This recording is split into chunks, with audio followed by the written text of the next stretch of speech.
여러분, 혹시 콩 중의 왕이라 불리는 작두콩을 들어보신 적 있으신가요? 이름만 들어도 힘이 넘치죠.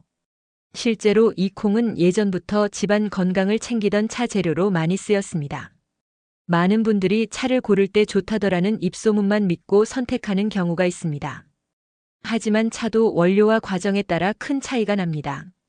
오늘은 콩 중의 왕이라 불리는 작두콩으로 만든 차, 그리고 올바른 섭취 팁을 알려드립니다.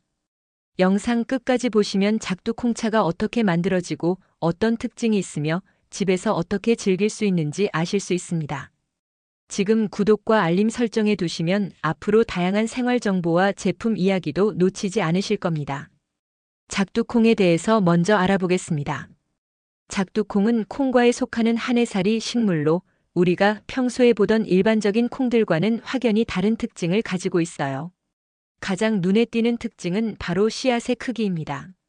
작두콩의 씨앗은 다른 콩류에 비해 월등히 크고 독특한 붉은 빛을 띠고 있어요. 손에 쥐어보면 상당히 단단한 질감을 느낄 수 있는데 이런 특성 때문에 옛 조상들이 작두라는 이름을 붙였다고 전해집니다. 작두처럼 크고 튼튼한 모양새를 닮았다고 해서 말이죠. 작두콩은 우리나라만의 특산물이 아니라 중국, 일본 등 동아시아 지역 전반에서 오랫동안 재배되어 온 전통적인 식재료입니다. 특히 한방에서도 오래전부터 활용되어 왔고 민간에서도 차로 끓여 마시는 문화가 자리 잡고 있었어요.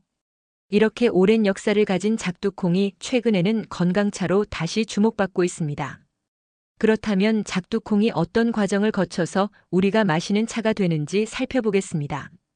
먼저 수확된 작두콩들은 꼼꼼한 선별 과정을 거칩니다.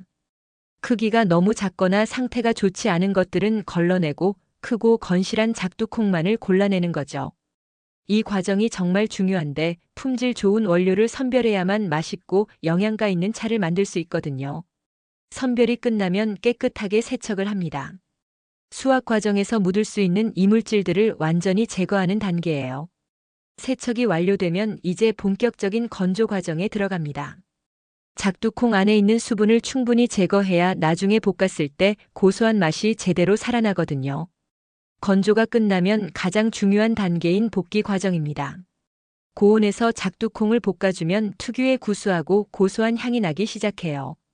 이때 온도와 시간을 정확히 맞춰야 하는데 너무 세게 볶으면 쓴맛이 날 수 있고 너무 약하게 볶으면 고소한 맛이 부족할 수 있어요.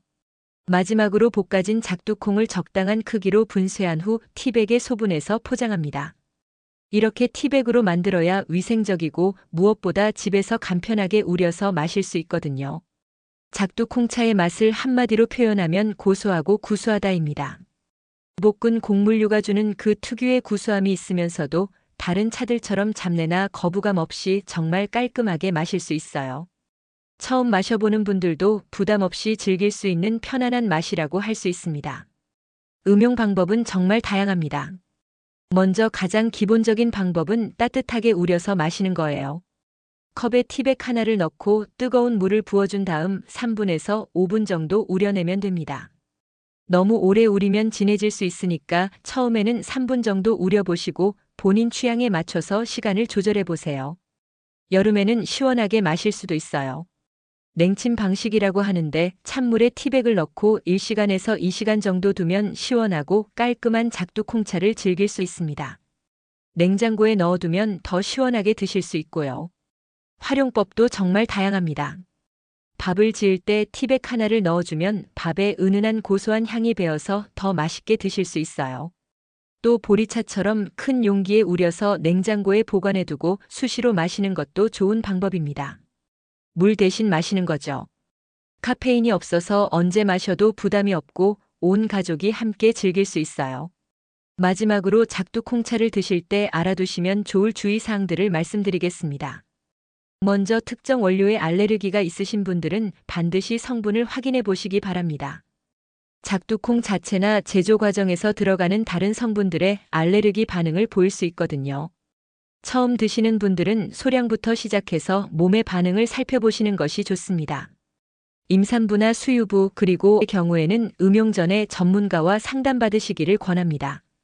일반적으로는 큰 문제가 없다고 알려져 있지만 개인의 체질이나 상황에 따라 다를 수 있어서 안전을 위해서는 미리 상담받아 보시는 게 좋아요. 그리고 아무리 좋은 차라고 해도 과도하게 드시는 것보다는 제품에 안내된 적정량을 지켜서 드시는 것이 바람직합니다. 하루에 23잔 정도가 적당하고 본인의 몸 상태를 살펴가면서 양을 조절해 보세요. 무엇보다 작두콩차는 약이 아니라 기호식품이라는 점을 기억해 주시기 바랍니다.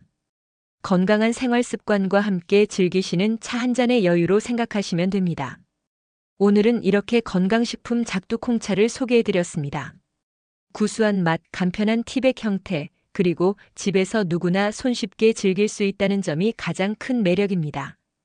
더 궁금한 점은 아래 설명란에서 확인하시고 구매 링크도 함께 참고해 주세요.